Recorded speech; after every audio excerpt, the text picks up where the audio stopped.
आज आप जिस विषय को जानने जा रहे हैं वह अति जटिल विषय है एवं साधारण मनुष्यों के समझ से परे है। हमारे गुरुदेव ने यह ज्ञान अपने गुरुवर महाअवतार बाबाजी से प्राप्त किया था और बाबाजी के अनुसार यह ज्ञान आदि योगी स्वयंभू महेश्वर द्वारा सप्तऋषियों को दिया गया था। इस विषय को सुनने के उपरांत अनेक ज्ञानी गुणीजन हमसे पूछेंगे कि आपने अथवा आपके गुरुदेव ने यह किस पुस्तक में पढ़ा है, अथवा यह पूछेंगे कि यह सकल ज्ञान क्यों किसी पुस्तक में नहीं दिया गया है। वास्तव में यह उनकी गलती नहीं है। हम अपने समाज के अनुसार खुद को बनाते हैं। हम केवल उस पर विश्वास कर सकते हैं जो हम देख सकते हैं। यह हमने अपने समाज एवं स्कूलों से सीखा है।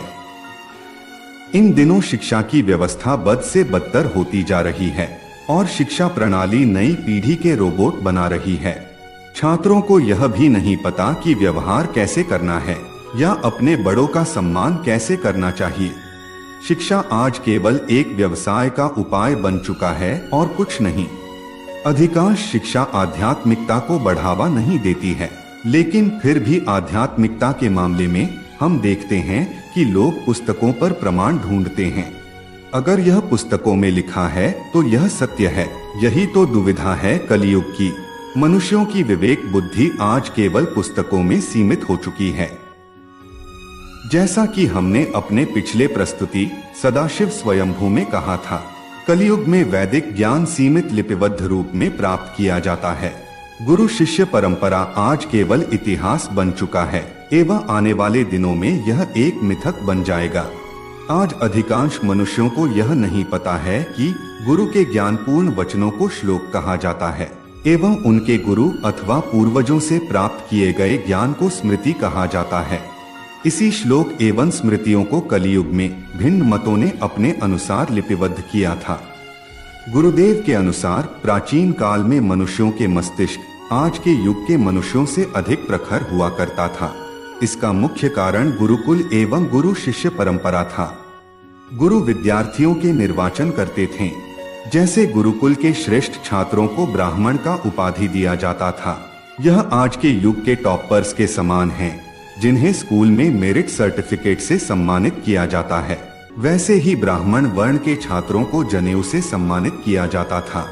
वह अति प्रखर बुद्धि एवं स्मृति शक्ति संपन्न छात्र होते थे, जो अपने गुरुदेव के एक एक वाणियों को अपने अंतर में बसा लेते थे।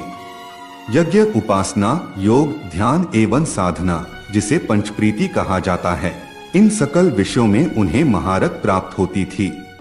इसके अलावा वे सत्य, अहिंसा, धर्म, कर्म, ज्ञान, उदारता, दया, निष्काम एवं वैराग्य जैसे गुणों से परिपूर्ण रहते थे और इसी कारणवश एक ब्राह्मण को ही वेद एवं पुराण पाठ और उसकी शिक्षा देने की अनुमति मिलती थी। इसी तरह सनातन ज्ञान एक पीढ़ी से दूसरे पीढ़ी तक पहुंचता था। वैसे ही शक्तिशाली एवं युद्धकला में निपुण छात्र क्षत्रिय बनते थे। व्यापार एवं वाणिज्य में निपुण छात्र वैश्य बनते थे।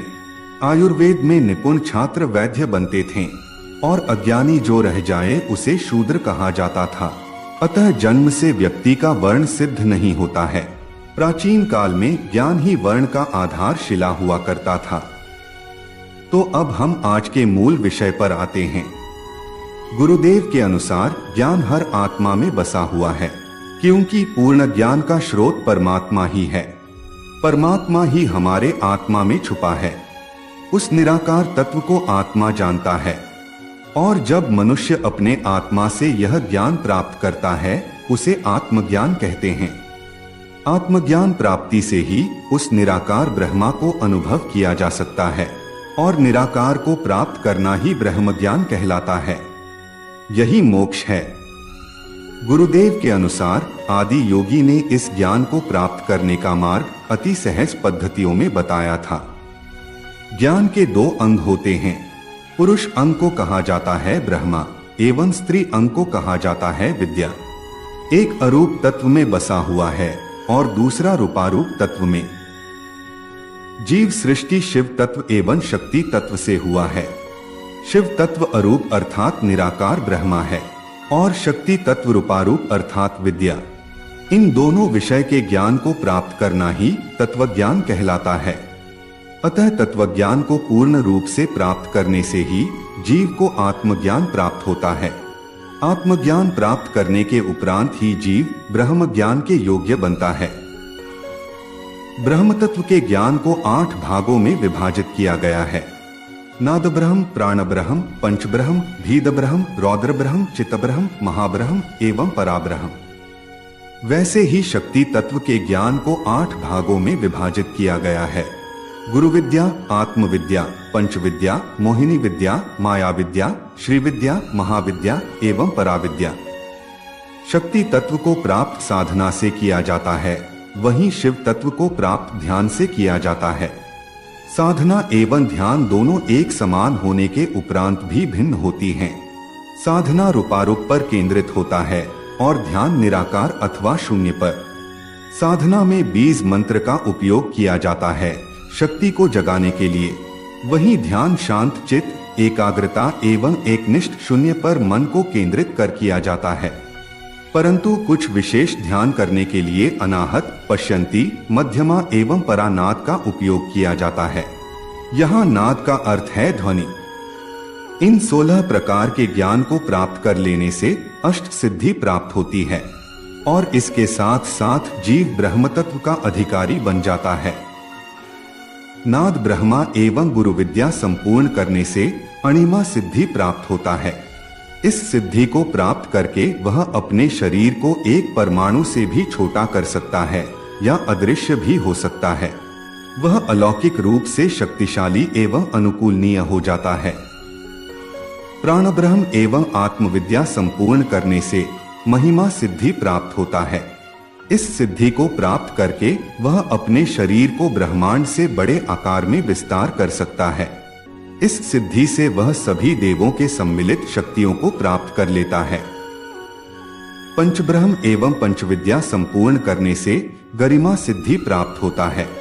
वह खुद को उतना ही भारी बना सकता है जितना वह बनना चाहता है और किसी के द्वारा या किसी भी वस्तु से उसे स्थानांतरित नहीं किया जा सकता है। भीद ब्रह्म एवं मोहिनी विद्या संपूर्ण करने से लघिमा सिद्धि प्राप्त होता है। इस सिद्धि को प्राप्त करके अपने इच्छा अनुसार वह कोई भी प्राणी बन सकता है और वह किसी के भी शरीर में प्रवेश कर उसके शरीर एवं मस्तिष्क को नियंत्रित कर सकता है। रौद्र ब्रह्म एवं माया विद्या संपूर्ण करने से प्राप्ति सिद्धि प्राप्त होता है। वह इस सिद्धि के माध्यम से अपनी इच्छानुसार कुछ भी हासिल कर सकता है। मरुभूमि में वर्षा कराना, दिन को रात बना देना या किसी भी अन्य अलौकिक चीजों को करना, उसके लिए कुछ भी असंभव नहीं होता है। अतः इस सिद्धि से वह माया रच सकता है। चित्तब्रह्म एवं श्री विद्या संपूर्ण करने से प्राकाम्य सिद्धि प्राप्त होता है। इस सिद्धि को प्राप्त करने से वह मन की गति के साथ समय और स्थान की यात्रा कर सकता है। वह तीनों काल में भ्रमण कर सकता है। महाब्रह्म एवं महाविद्या संपूर्ण करने से इष्ट सिद्धि प्राप्त होता है। इस सिद्धि की मदद से सभी भौतिक तत्वों और यहाँ तक कि प्राकृतिक शक्तियों पर नियंत्रण करने की क्षमता प्राप्त होती है। जो इस सिद्धि को प्राप्त करता है वह इस ब्रह्मांड में किसी को भी प्रभावित कर सकता है। पराब्रह्म एवं पराविद्या संपूर्ण करने से वाशितः सिद्धि प्राप्त होता है।